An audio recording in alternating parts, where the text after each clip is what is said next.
কোরআন এবং হাদিস যে মসজিদের রূপরেখা বাতলে দিয়েছে, আমাদের মসজিদগুলো যদি সেরকম মসজিদ হয় তাহলে এরকম মসজিদ অনেক বেশি প্রয়োজন হবে না।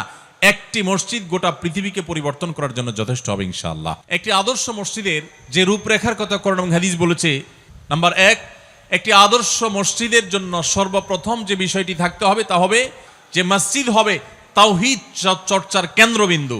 এখানে কোনো শিরকের নাম গন্ধ নিশানা থাকতে পারবে না। মসজিদে প্রার্থনা করবে শুধু আল্লাহ রাব্বুল আলামিনের কাছে। এখানে সেজদা হবে শুধু আল্লাহকে, কোনো কবরকে না, কোনো মাজারকে না, কোনো পীরকে না, কোনো জীবিত মৃত কোনো ব্যক্তিকে না, কোনো অদৃশ্য শক্তির কাছে কোনো সহযোগিতা চাওয়া নয়। একমাত্র সহযোগিতা চাওয়া হবে, সাহায্য চাওয়া হবে শুধু কার কাছে? আল্লাহ রাব্বুল আলামিনের কাছে। তাহলে সে মসজিদ হবে আদর্শ মসজিদ, সে মসজিদ হবে নবী সাল্লাল্লাহু আলাইহি সাল্লামের দেওয়া তার রূপরেখাওয়ালা মসজিদ। দ্বিতীয়ত, একটি আদর্শ মসজিদের জন্য যে বিষয়টি খুব গুরুত্বপূর্ণ তা হলো মসজিদে সুন্নাতে রাসূলের চর্চা হবে, কোনো বিদআতের চর্চা হবে না। সুন্নাত প্রতিষ্ঠা হবে মসজিদের মূল কাজ। প্রত্যেকটা কাজে প্রিয় নবী সাল্লাল্লাহু আলাইহি সাল্লাম কি করেছেন, বিশেষ করে ইবাদতগুলো, ইবাদতের ক্ষেত্রে প্রিয় নবী সাল্লাল্লাহু আলাইহি সাল্লাম আদর্শ কি আছে, তার সালাত কেমন ছিল, তার নামাজ কেমন ছিল, তার রোজা কেমন ছিল, তার দোয়া কেমন ছিল, তার তিলাওয়াত কেমন ছিল, তার দুরূদটা কিভাবে পাঠ করা হতো, তিনি কোন আমলটা কিভাবে করতেন, সেই সুন্নাতগুলো প্রতিষ্ঠা করা হবে মসজিদের প্রধান কাজ।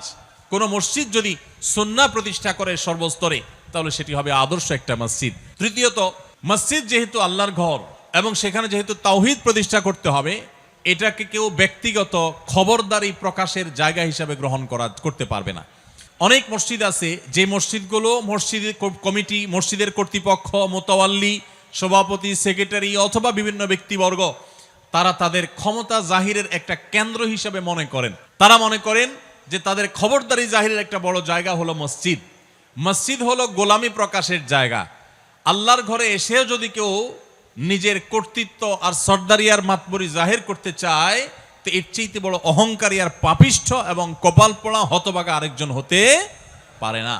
মসজিদের দায়িত্ব বুঝে নিলে বা মসজিদ পরিচালনা করার দায়িত্ব পেলেই যে আপনি আল্লাহর প্রিয় পাত্র হয়ে গেছেন এত সহজ হিসেব নিকেশ করার কোনো সুযোগ।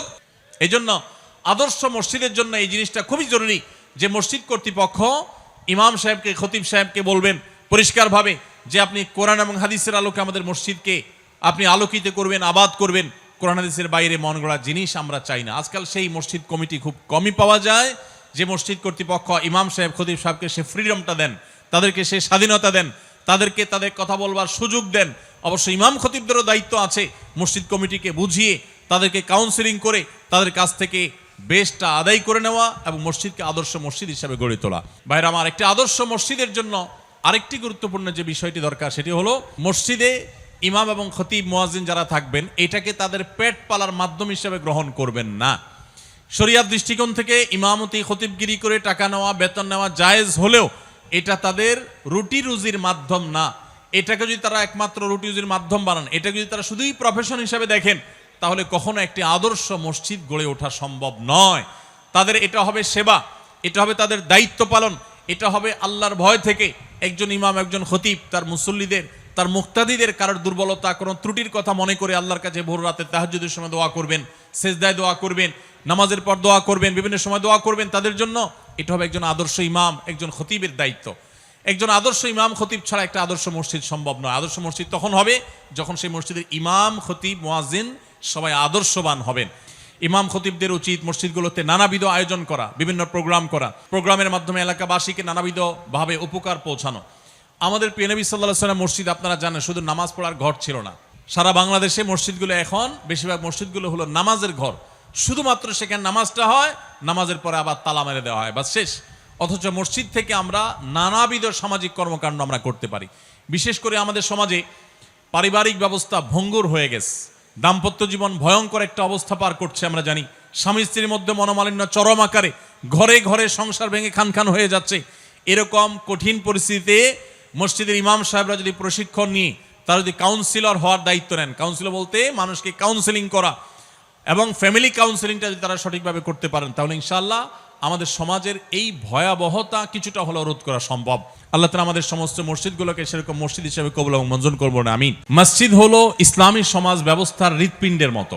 মানুষের শরীরের জন্য, মানুষের জন্য হৃৎপিণ্ড যেরকম গুরুত্বপূর্ণ অঙ্গ, ঠিক একইভাবে মসজিদ হলো একটা মুসলিম সমাজের হৃৎপিণ্ডের মতো। মসজিদ ছাড়া একটা মুসলিম সমাজ কখনো চিন্তাই করা যায় না, কল্পনাই করা যায় না। এই জন্য আমাদের প্রিয় নবী সাল্লাল্লাহু আলাইহি সাল্লাম মক্কা থেকে মদিনায় হিজরত করে আসার পর সর্বপ্রথম যেই কাজটি করেছেন, সর্বপ্রথম যে আমলটি করেছেন, সেটি ছিল মসজিদ নির্মাণ।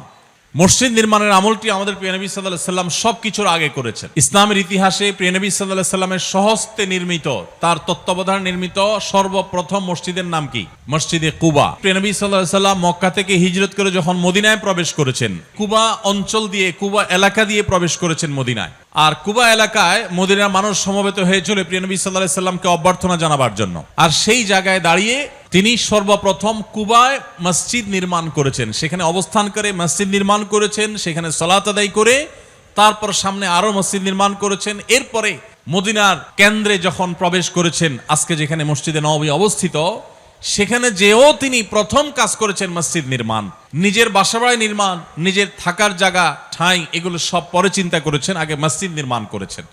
এবং মদিনার মসজিদকে কেন্দ্র করে আজ গোটা পৃথিবীব্যাপী যে ইসলাম আমরা দেখতে পাচ্ছি, ইসলামের সৌন্দর্য, ইসলামের সুঘ্রাণ ছড়িয়ে পড়েছে, এটির কেন্দ্রবিন্দু ছিল মসজিদে নববী। সেই মসজিদে নববী থেকে গোটা ইসলাম সারা পৃথিবীতে ছড়িয়ে পড়েছে। তো এই জন্য একজন মুসলমানের কাছে মসজিদ অত্যন্ত গুরুত্বপূর্ণ একটি প্রতিষ্ঠান। মসজিদ নির্মাণ, মসজিদ আবাদ, মসজিদকে নানাভাবে সজীব রাখা, মসজিদকে প্রাণবন্ত রাখা, মসজিদকে আদর্শ মসজিদে রূপান্তর করা, এটা মুসলিম হিসাবে আমাদের সকলের কর্তব্যের অংশ।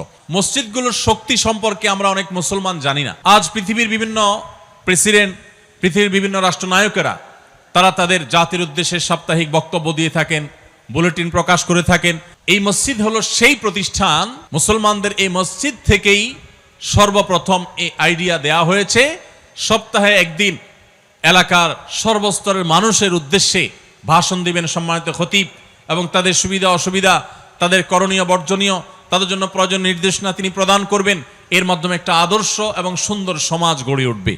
তো এটার কেন্দ্র হলো যে মসজিদ, সে মসজিদগুলো যদি আদর্শ মসজিদ হয়, সে মসজিদ যদি কোরআন এবং হাদিস যে মসজিদের ছক এঁকে দিয়েছে, কোরআন এবং হাদিস যে মসজিদের রূপরেখা বাতলে দিয়েছে, আমাদের মসজিদগুলো যদি সেরকম মসজিদ হয়, তাহলে এরকম মসজিদ অনেক বেশি প্রয়োজন হবে না। একটি মসজিদ গোটা পৃথিবীকে পরিবর্তন করার জন্য যথেষ্ট হবে ইনশাআল্লাহ। সময়ত ভাইরা আমার, মসজিদে নববীতে একটি মসজিদই ছিল, যে মসজিদ আমাদের মসজিদগুলোর মতো এত দামি পাথর ছিল না, যে মসজিদগুলোতে আমাদের মসজিদগুলোর মতো এত উন্নত নানা রকমের ব্যবস্থাপনা, এয়ার কন্ডিশন থেকে নিয়ে নানা রকমের সাউন্ড সিস্টেম আজকাল যেগুলো থাকে আধুনিক, এর কোনো কিছুই যে মসজিদে ছিল না।